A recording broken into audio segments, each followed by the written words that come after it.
Hello, this is Rachel Babin from Oncology News Australia, proud producers of the Oncology podcast.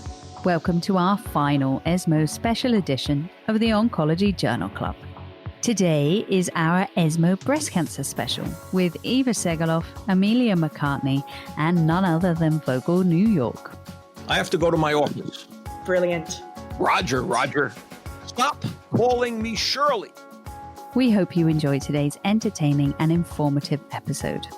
And for those who've enjoyed hearing from our ESMO special guest interviewer, we will have an extended chat on the OJC Meets series with Stephen Vogl, which will be coming out in the coming weeks, so watch this space. As ever, links to all of the papers discussed today are available in the notes. For the latest oncology news and podcast updates, get the Oncology newsletter for free on our website.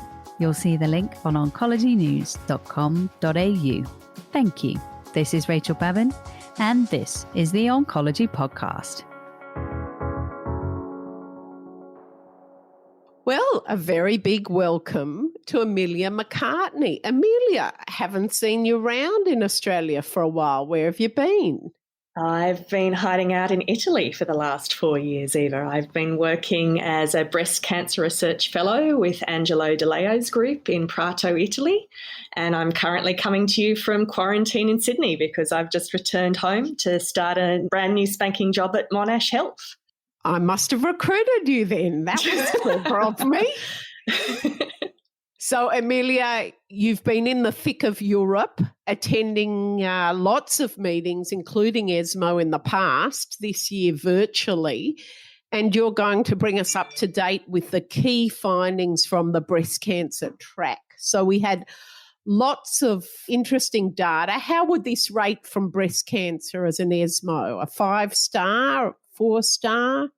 It's actually been better than a lot of the previous years. I think one of the papers that we'll be talking about in a moment, so the Monarchy paper, has probably stolen the thunder of many of the others. So I thought today we might talk a little bit about immunotherapy in triple-negative breast cancer before we then head on to more sort of well-trodden footsteps in the luminal-like cancers in the adjuvant setting. So we'll talk about the Impassion trials. Yes, so there's 131, 130, and 031. Yeah, not confusing at all. Okay. So the Impassion trials are all phase 3 trials looking at the use of atezolizumab, which is a humanised monoclonal antibody against PD-L1 in triple-negative disease. So firstly, the findings of Impassion 131 were presented at ESMO, and that was an evaluation of atezolizumab given in the first-line treatment for metastatic triple-negative breast cancers. So Impassion 131 enrolled 651 patients, randomised in a 2-to-1 manner to receive either atezolizumab plus paclitaxel on a weekly basis or paclitaxel plus placebo. All patients were stratified according to PD-L1 status, as well as prior taxane use, presence of liver mets, and their geographical location.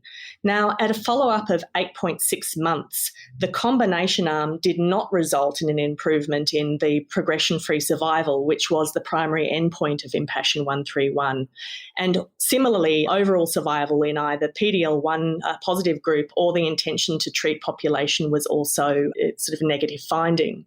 So that must have thrown a spanner in the works. Yeah, absolutely, because these findings were in contrast to the prior published findings of Impassion 130, which came out a couple of years ago in the New England Journal of Medicine, which had previously shown a benefit in terms of PFS in patients with PD-L1 positive metastatic breast cancer who received first-line atezolizumab and nab-paclitaxel versus nab-paclitaxel plus placebo. So the designs of these two trials were quite similar. So obviously the negative findings of Impassion 131 came of some surprise. So that must have sparked a big debate, Amelia, about whether the chemo partner is key for the immunotherapy for triple-neg breast cancer. Exactly. So nab-paclitaxel seemed to be the better to be given in combination with the atezolizumab. There was some conjecture as to whether the presence of the steroid pre-medication given with paclitaxel in Impassion 131 might have thrown a spanner in the works, given the fact that it might have dampened down the effectiveness of the immunotherapy itself. The data's the data, I always say, but I really find it hard to believe that there is such a difference between Pacli and nab-pacli that it would make immunotherapy go from being effective to ineffective. Likewise with steroids. Are people satisfied that that's the answer? No, certainly the discussion of this session really didn't come at any sort of definitive answers. You know, the idea of steroid was thrown around, but nobody was willing to sort of say, yes, this was the reason. Certainly the patient characteristics and the design of the two trials were quite similar. They conjectured maybe there might be some unrecognised differences between the patient cohorts that they just haven't picked up yet. There seemed to be in both trials, certainly in 130, the treatment-naive patients seemed to do even better, and there was a trend towards that in Impassion 131, but still not. So maybe we're better to use it neoadjuvantly. What did we learn from Impassion 031? Okay, so this is given in the early setting. So this trial was conducted in patients with high-risk early triple-negative disease. So high risk was defined as stage 2 or 3 disease. So patients, again, were randomised to 1:1 to receive neoadjuvant nab-paclitaxel plus atezolizumab or placebo. This was followed by dose-dense doxorubicin plus cyclophosphamide, followed by definitive surgery, so the big bazooka treatment, really. So the co-primary endpoints were pathological complete response in the intention to treat population, as well as the PD-L1 positive population. And there was a significant improvement in path-CR rates regardless of PD-L1 status in this trial. So in the intention to treat population, the addition of the atezolizumab resulted in a path-CR of 57.6% in patients getting the atezolizumab versus 41% in their placebo arm. Even better performing were the patients with PD-L1 positivity. So PD-L1 positive patients receiving atezolizumab had a path-CR rate of 68.8% versus 49.3% for placebo. Great. So let's move on to the age-old question of our adjuvant endocrine therapy. And we've got a new kid on the block, if we can teach Craig how to say it, abemaciclib. Abemaciclib, although in Italy I've been used to all the Italian pronunciations of things, so I hope I don't foul things up. So they don't have a soft C, do they? No, it's everything is abemaciclib, it would be. And abemaciclib. So basically, look, since the uniformly positive findings of the Monarch, Paloma and Mona Lisa trials in the metastatic setting, which showed an approximate doubling of the disease-free survival with the addition of CDK4/6 inhibitors to endocrine therapy, there's been a great deal of interest in moving CDK4/6 inhibitors forward into the adjuvant and neoadjuvant setting. So ESMO saw the first data presented from 2 of the ongoing adjuvant trials of Monarch E for abemaciclib and Pallas for palbociclib. Now, interestingly, prior to ESMO going ahead, it was announced that Pallas had been halted due to futility after a planned interim analysis suggested that the study was unlikely to demonstrate a significant improvement in the primary endpoint of an invasive disease-free survival. So going into ESMO, there was a great deal of interest as to why this might have been the case, because everybody really anticipated this would be a positive trial. So Pallas itself is a phase 3 open label trial of patients with stage 2 or stage 3 hormone receptor positive, HER2 negative early breast cancer who are randomised to receive adjuvant endocrine therapy alone or the endocrine therapy plus 2 years of palbociclib, which as we know is given at 125 milligrams daily on a 3 weeks on, 1 week off manner. And the results are? So 5,760 patients were enrolled and the median age was 52. And after a median follow-up of 23.7 months, there were 351 invasive disease-free events occurring in that time. but the invasive disease-free survival was similar between the two arms. So the 3-year invasive disease-free survival was 88.2% for palbo plus endocrine therapy and 88.5% for endocrine therapy alone, which crossed a pre-specified futility boundary. Similarly, when we look at the secondary endpoint of distant relapse-free survival, there was no significant difference between the two arms. So for the experimental arm, it was 89.3% and 90.7% for the control arm. The investigators did look down to the clinico-pathological subgroups, but there was no suggestion of any benefit with the addition of palbociclib. So obviously this came as a great disappointment to the Pallas investigators. We'll go into a little bit more contrasting detail with the monarchy study in a moment. Well, this is yet another set of trials where you've got different agents in the same class giving different results. Exactly. So I was going to touch on that in a moment, but in the metastatic setting, we saw quite similar results across the 3 agents. So that it wasn't as though there was one performing heads and shoulders above the other, whereas we do see a disparity here in the adjuvant setting. There is certainly, particularly in the preclinical setting, abemaciclib does behave in different ways. The affinity for CDK4 particularly is different. But again, this is all conjecture at this time. So lead us into the monarchy trial then. Okay, so Monarchy came heralded as an open-label randomised phase 3 study of patients with high-risk hormone receptor-positive HER2-negative early breast cancer. So like Pallas, it looked at the addition of abemaciclib as opposed to palbociclib at 150 milligrams twice a day, given continuously to standard adjuvant endocrine therapy. Like Pallas, it had the same primary endpoint of invasive disease-free survival and similarly also had the secondary endpoint of distant relapse-free survival. So between July 2017 and August 2019, 5,637 patients from 38 countries were randomly assigned in a one-to-one manner to receive abemaciclib plus endocrine therapy or endocrine therapy alone. So let's just look a little bit quickly before we actually look at the results at the sorts of patients that were actually taken into Monarchy. You said it's an open label, so there was no placebo arm. So the people who were getting the agent knew they were getting the agent. That's right, in both trials. So, Amelia, were similar populations represented in both of those studies? Well, the answer is yes and no. So Monarchy specifically targeted patients who the investigators felt were most likely to experience recurrence early, particularly in the first 5 years. So patients to Monarchy were selected for quote-unquote high risk. The way high risk was defined by the investigators was that patients had to have 4 or more pathologically positive axillary lymph nodes, or 1 to 3 positive nodes, plus either the tumour being 5 centimetres or more, the tumour had to be grade 3, or centrally assessed Ki67 had to be 20% or over.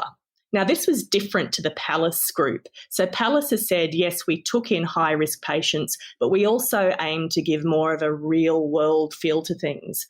Where was the trial conducted and how timely was the recruitment? I can't comment on the timeliness of the recruitment, but again, as I mentioned before, the Monarchy was conducted over 38 countries. So this was both in North America, it was also in Europe, and it came across also, I think, into lower socioeconomic countries within Europe and I think also outside, so into places like South America. So it wasn't a fully well-resourced populations. And the Pallas study? Similarly so. So the baseline characteristics in the studies, Amelia?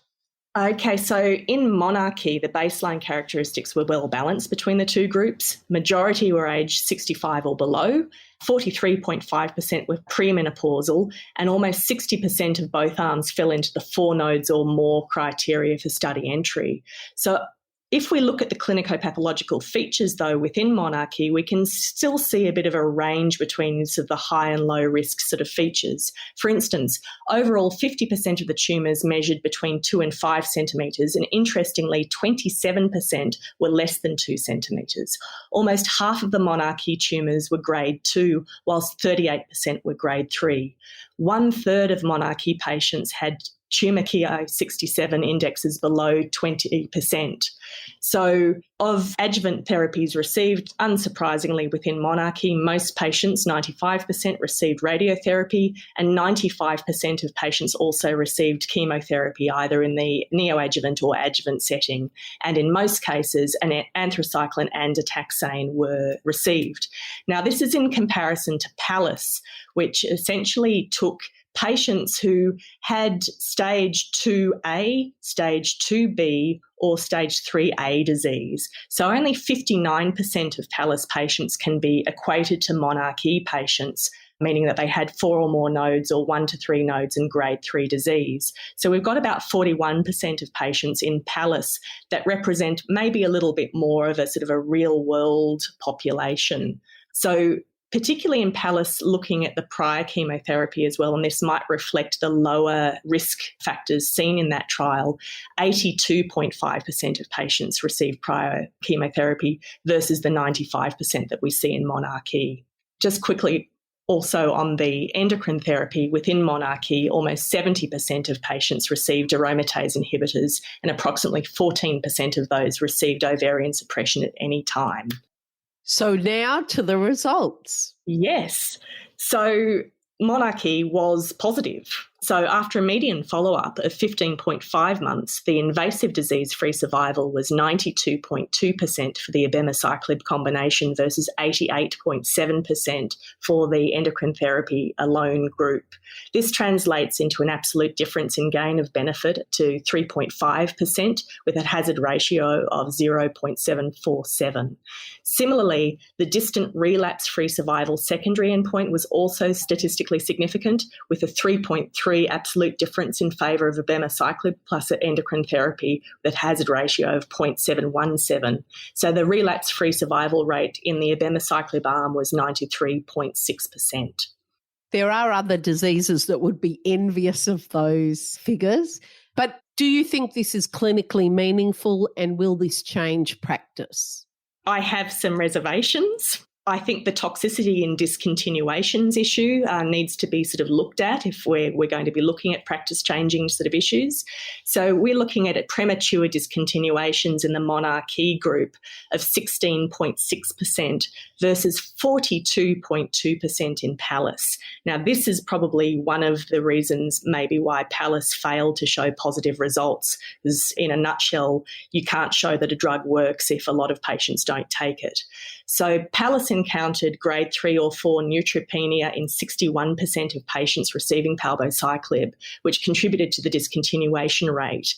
And this was largely protocol mandated, so this was not because patients wanted to drop off. This is because the protocol showed that after repeated dose reductions and dose withholdings that patients had to come off the trial drug.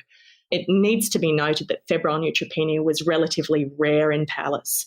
So discontinuation in PALLAS also occurred quite early on. So cumulatively, within 6 months of starting on, 17% of patients had already dropped palbociclib. Within 12 months, 30% had dropped palbociclib.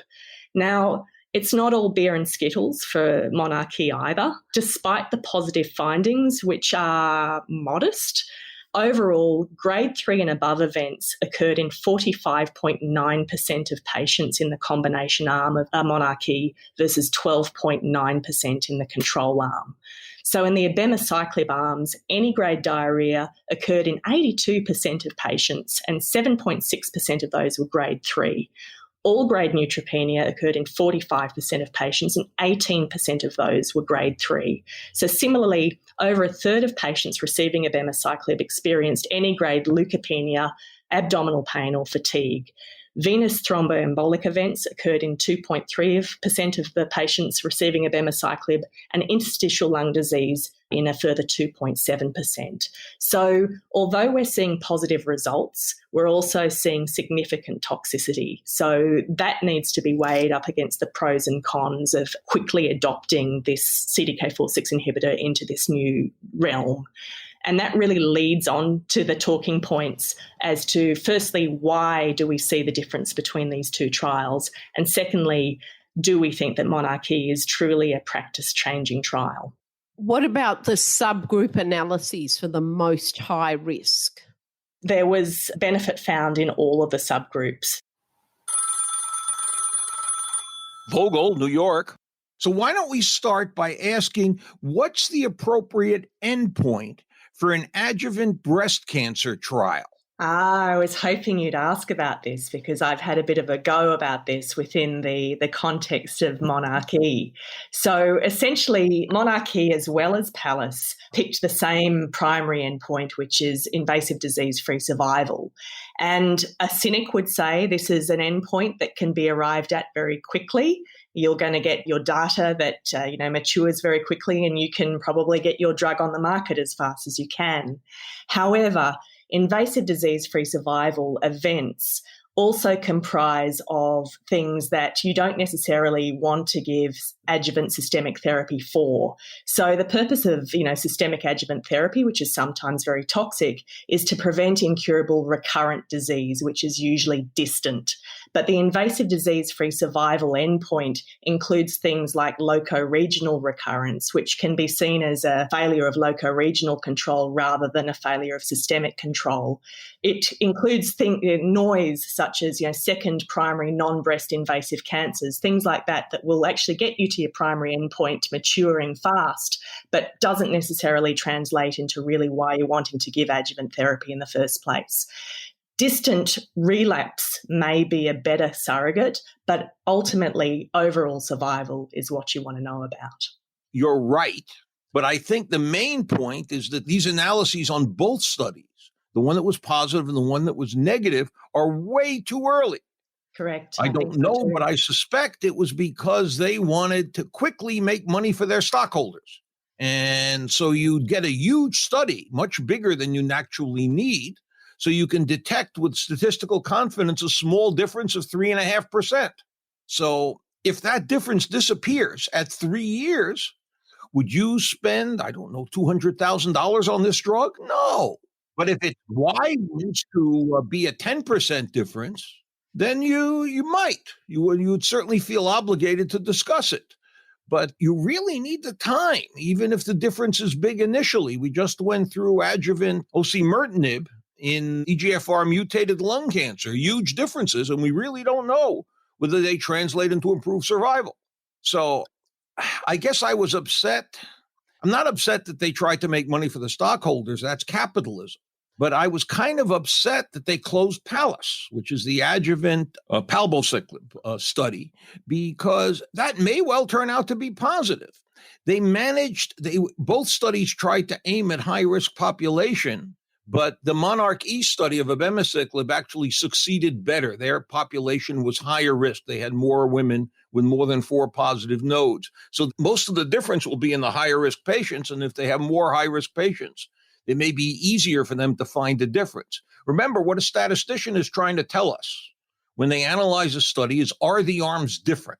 What's the chance that they're actually the same, that there's no difference? That's what the p-value is all about. If the chance is less than 1 in 20, it's significant. So that depends on the number of events. It doesn't really depend on the size of the difference, right? Their question is it different? So would we really make a decision based on 18 months of events in a 15-year disease? Doesn't make sense. Death is a final event, so people who've died don't come back. But distant recurrence, well, you can treat the recurrence, and it may be as good to treat it later as it is to prevent it now, especially in the future when treatments are better. So it's still a surrogate endpoint. The real endpoint is death. And this was way too early. So I'm not saying that I'm not encouraged that it did something. And it's a little bit distressing that palbociclib didn't seem to do anything, but it may yet. Apparently that study is closed and the patients are not being treated anymore. So most of the patients didn't get the 2 years of palbo. So they're going to follow those patients, but the study is somewhat destroyed because the early patients got more palbo than the late. And if you find a difference late, you're going to have a lot of trouble figuring out what it is because patients were treated for variable durations of time. I suspect that decision was made because treating them more and following them more closely costs more money. Amelia, if you were all powerful, Trump with You're a assuming conscience. I'm not already. Only Trump is all powerful. Ask him. If you were all powerful, would you design a system where what drove research in devastating diseases was short-term corporate profits? Is that a rhetorical question, Steve? No, that's a real question. Look, I tend to err on the side of what is best for the patient rather than what is best for the stockholder. I too agree that actually looking at the overall survival advantage in these trials would be good. I also think that actually looking at the late recurrence patients that may be better represented in the Palace study, 40% of patients in Palace had a lower risk profile compared to the monarchy type profile. So, I agree with you that we're probably dealing with two different biologies. Monarchy set out to select patients in whom the investigators felt had the highest probability of harbouring micrometastatic disease, which already had an innate primary endocrine resistance. So those are the patients that are going to sort of be ready to recur very, very early in the piece. But there's also in sort of hormone receptor positive, HER2 negative patients, the ones that are going to acquire resistance over time and treatment pressure. And we're not going to see those patients recur for quite some time. What I'm concerned about is if you take the break off the patients that are likely to recur early, so we're giving them 2 years of a CDK4/6 inhibitor, is that enough? If it really is working, if we take the break off, if we've managed to sort of overcome resistance and augment the endocrine therapy, if we take that away, are they then just going to recur after the CDK4/6 inhibitor is taken away? Again, we don't have enough follow-up. So again, the short follow-up, as you talked about, is quite significant. Do you think, Steve, the fact that there wasn't a double-blind placebo arm had any effect, particularly looking at the discontinuation rates? So I assume you're talking about the abemaciclib study, right? Not the palbociclib study. Both were open label. Pardon? Both were open label. Yeah. Understood. So it's very hard to blind the person who's sitting on the toilet. They know they got it. Yes. Okay? And the one who's not, if they're certainly the doctor, you don't have any diarrhea, okay, you're on placebo. It's a waste of time to double blind that, to single blind it. Everyone will know after 2 weeks. More important for these studies, at least for sure for the abemaciclib study, because it's published, when you're looking at disease-free survival, you better make sure that your groups treated versus not were followed identically for relapse. You can get a difference in disease-free survival if you just scan 3 months earlier. And the studies did not specify scanning. They just said, go do what you do. Yeah. So the least they could have done is tell us what they did. Yeah, if a clinician suspects relapse, then you go ahead. Right. That's what they said they would. Yeah. That's what they told the doctors to do. But we don't actually know what was done. So there may be enough bias to account for the small difference that they found just by some bias in what some clinicians did in following the patients. So that's another reason to worry about the endpoint. And what did you make of the standard endocrine therapy requirement, particularly of the monarchy trial? So I think that's all right because the standard endocrine treatment depends on really the biases of the physicians involved. And the study was sufficiently large. So if you looked at the different therapies, they seemed very comparable.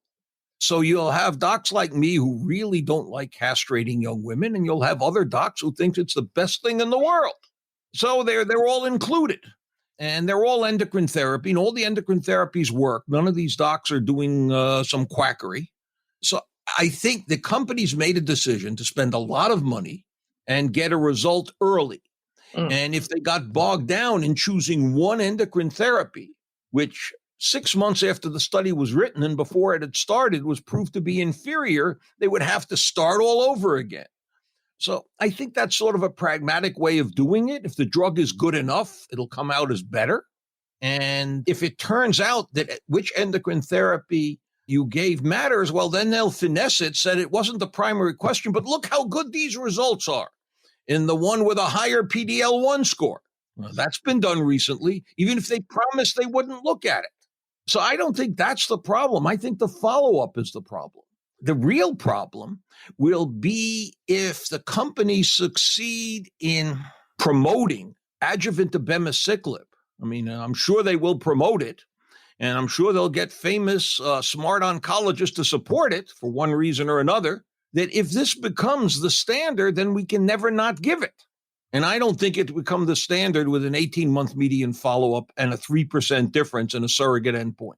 So I would hate for this to be the standard forever at whatever it costs per year in the United States. I'm sure it costs less in Australia, based on this analysis of this study. If you had a 10% difference in survival at 5 years, sure, you got it. But a 3% difference in distant 3.6, I think was the number, in distant recurrence-free survival, where the median follow-up is 18 months? No, but I'm not in charge. None of us are. See, I suppose think you should be, Steve. Yeah. Well, that's another issue. Run for president. Why not? See, I think maybe I'm a little bit more cynical than you, because I think not only, I don't know, I could probably stand toe to toe with you. So I think not only are all of these trials designed to mature quickly to get the results out quickly so we can get the drugs out quickly, but I also think that monarchy really stacked the deck in favour of a positive result. Obviously, you want to have a positive result in your trial, so you're going to design it that way. So it's not necessarily a malevolent thing. But however, why I brought up the thing about endocrine therapy and the lack of standardization is essentially this is your control. So you're basically saying, is an escalation on top of the gold standard of treatment going to be better? And what I'm asking is, did all patients necessarily get the gold standard of treatment? So did they all get Rolls-Royce treatment? Now, if we look at how many patients got tamoxifen, if we're saying we're going to build a trial that's preferentially going to take patients that we think are at the highest risk of relapse, but we're going to allow 30% of those patients to have tamoxifen, with only a minority of those patients having ovarian suppression in addition to that. Now, there are some fans of tamoxifen and not, but if you accept that maybe tamoxifen is not the gold standard of treatment in patients at the highest risk, then really you've got to look at maybe a potential disadvantage that the endocrine therapy only arm were at, because, a third of those patients got tamoxifen versus patients who got TAM plus abemaciclib. We know that TAM plus abemaciclib works in the metastatic setting at least. In terms of subjective toxicity, Palbo is a much less toxic drug than abemaciclib. There's almost no diarrhea. So I suspect that what turned the patients off was the frequent blood counts that were necessary. And if they had written the protocol, since septicemia is very rare, with fewer blood counts, they might have had better compliance with the drug. If the patients don't get the drug, it can't possibly work. Well, I've actually read some commentary from some of the investigators suggesting that a lot of the drug discontinuations in Palace was actually protocol mandated, that the protocol said if you have X amount of drug reductions and drug withholds, that you must come off the Palbo. So it actually might have been an overly conservative protocol that was a little bit more. I didn't realize that the paper hasn't been published. So this is what I've heard sort of informally but these are people involved. If you're trying to make the regulatory agencies like the FDA happy. So there's something interesting you said. You said, well, there are two groups of patients, those who are the luminal A's and the luminal B's, and the luminal A's relapse later. So I think we've all been sold this package of gene expression profiling, and we think this detects all the groups and all the heterogeneity in the patient populations we're treating. And I'll bet you there are more than two. I agree. I'll bet you there are more than two. So the level of our ignorance with gene expression profiling has just gotten a little lower, but there's still plenty of things we don't know about what's going on in these patients and who they actually are. So it may be that Palbo didn't work in this early relapsing population or populations, but might work later in the populations that tend to relapse later. And we shouldn't be hung up on a classification that may or may not be truly valid. So the issue of molecular subtyping sort of touches on another criticism I had of monarchy was their somewhat rudimentary assessment of risk. So essentially what they did is they took patients with 4 nodes, axillary nodes or more, and said, okay, you're definitely high risk just based on your nodes alone. We counted 1, 2, 3, 4 into the high risk basket. Then they took patients with 1 to 3 nodes and said, well, if you've got one extra bad feature pertaining to your primary cancer, then you can get into the same basket as the patients with 4 nodes or more. So that sort of assumes that these patients are basically more or less the same with respect of being at high risk of recurrence. So there's no nuancing there. There's no stratification according to things like clinicopathological features, nor of more sophisticated means such as molecular profiling or genomic risk signatures either. So in this day and age, when we're actually using some of these tests in the clinic, that this wasn't actually built into the trial is a bit disappointing. So I think you're right to the extent, well, you're absolutely right that it's not nuanced. When you're designing a trial, if you get too nuanced, you go crazy.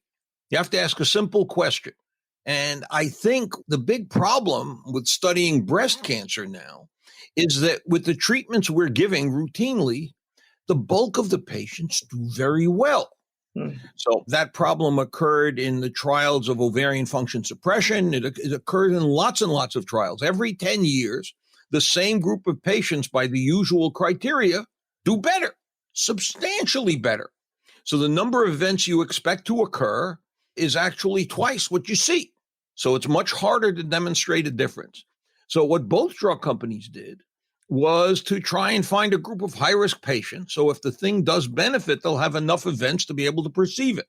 I think that's reasonable. And I think if you were to overthink how you're going to design your criteria, you'll wind up with some very funny groups and maybe you won't have enough risk.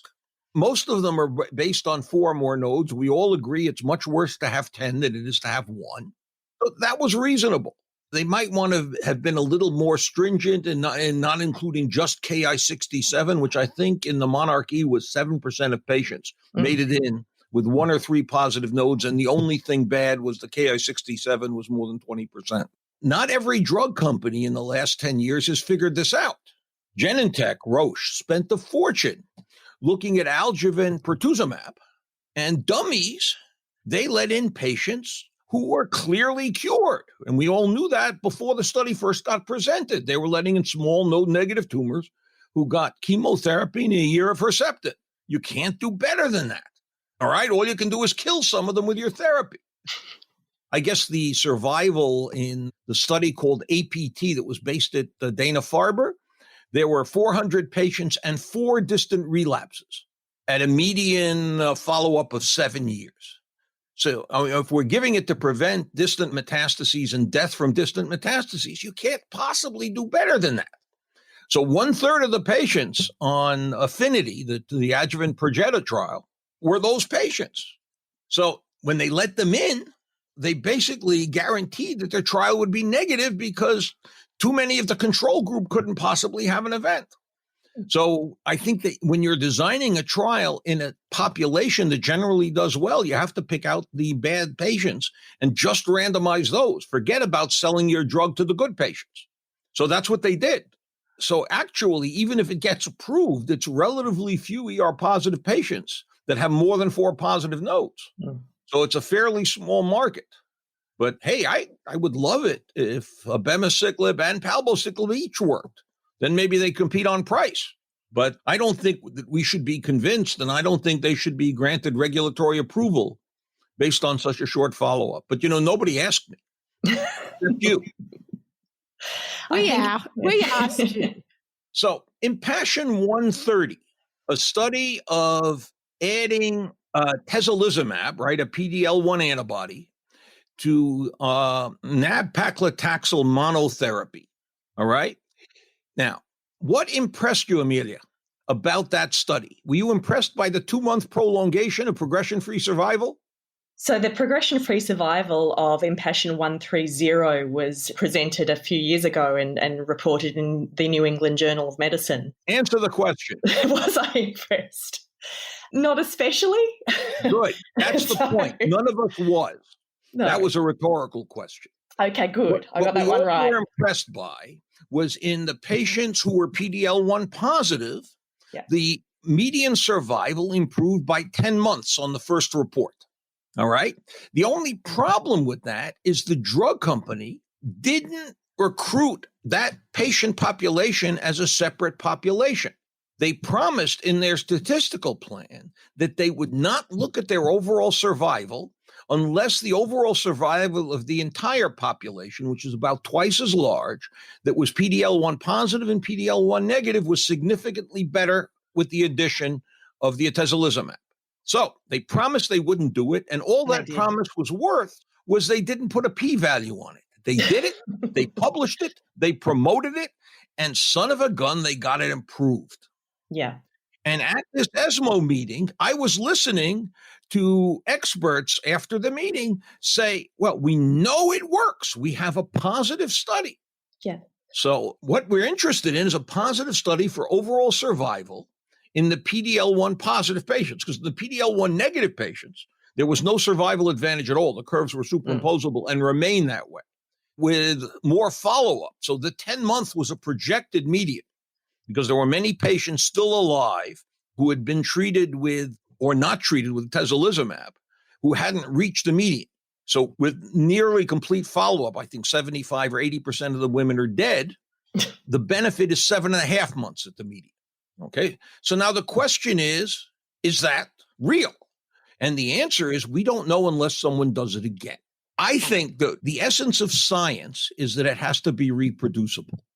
So unfortunately, the drug company, which I guess is Genentech Roche, didn't reproduce the study exactly. But I have to say that if 131 turns out to show no survival benefit, I would say if I were the FDA or the European Medicines Agency or whatever agency you have in Australia, I would say you didn't reproduce your data. We're taking your drug off the market until you reproduce it and make them do it again with Abraxane, with or without Atezo, because it's costing a lot of money. It has some side effects. And it was approved in violation of their statistical plan. So when the study was first published, I was very upset that they promised they wouldn't do the analysis, and here they did it, and everyone but me was saying, go do it. This works. And a statistician friend of mine told me to go look at the picture in the supplementary appendix describing the allocation of alpha. All right, if you're you know what I'm talking about? I'm not sure your audience does. You set a p-value of 0.05, and if that's easy if you're asking just one question.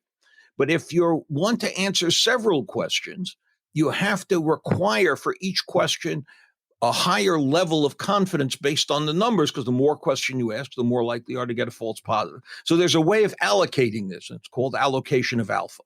Anyway, the picture of how they allocate alpha looks like a web made by an intoxicated spider.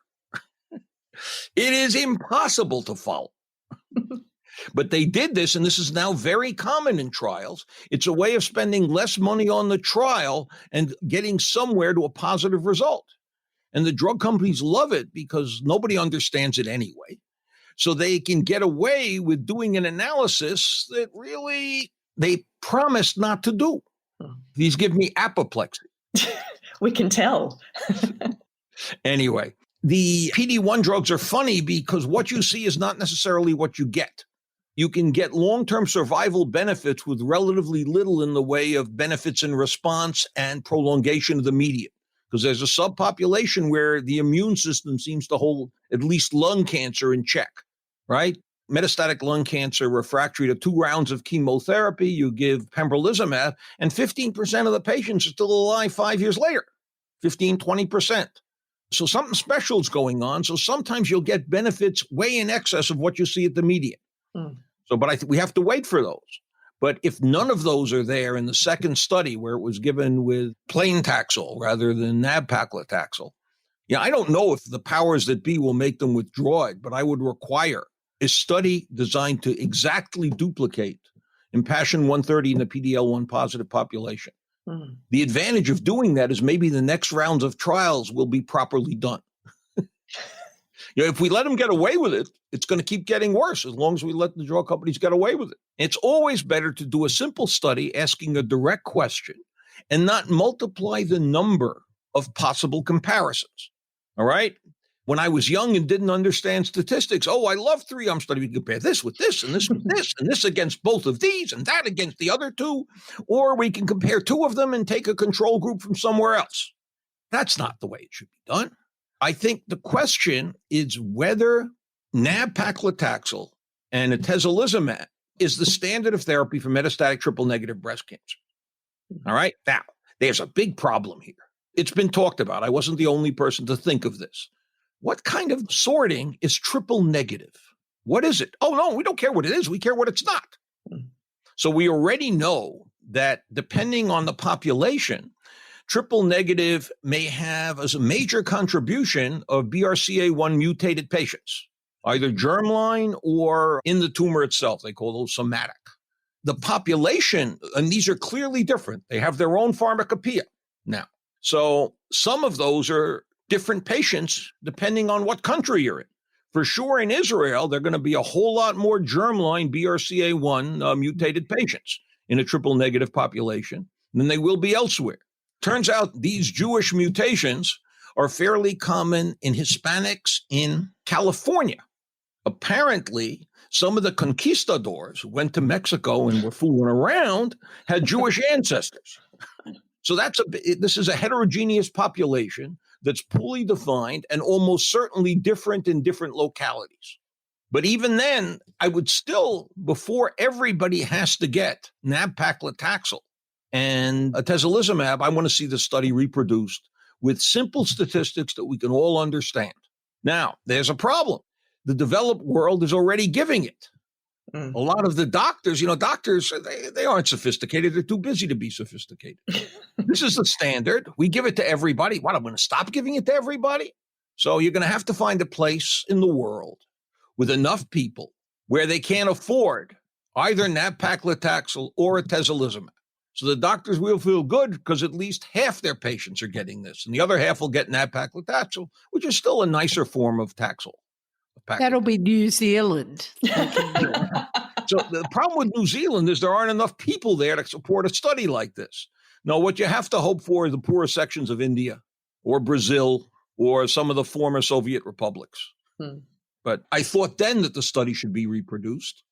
And the fact that at least the initial results from the reproducing study were absolutely negative for the early endpoints of progression-free survival is disappointing, but not particularly surprising.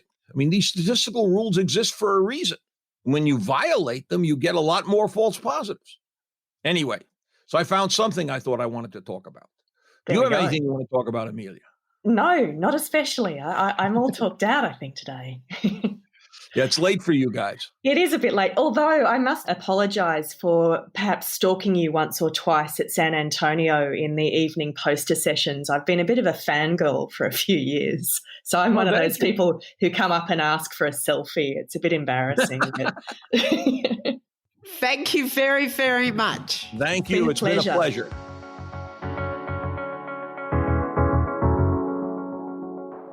Next week, stay tuned, and we may even have Merv from New Zealand or Vogl calling us back.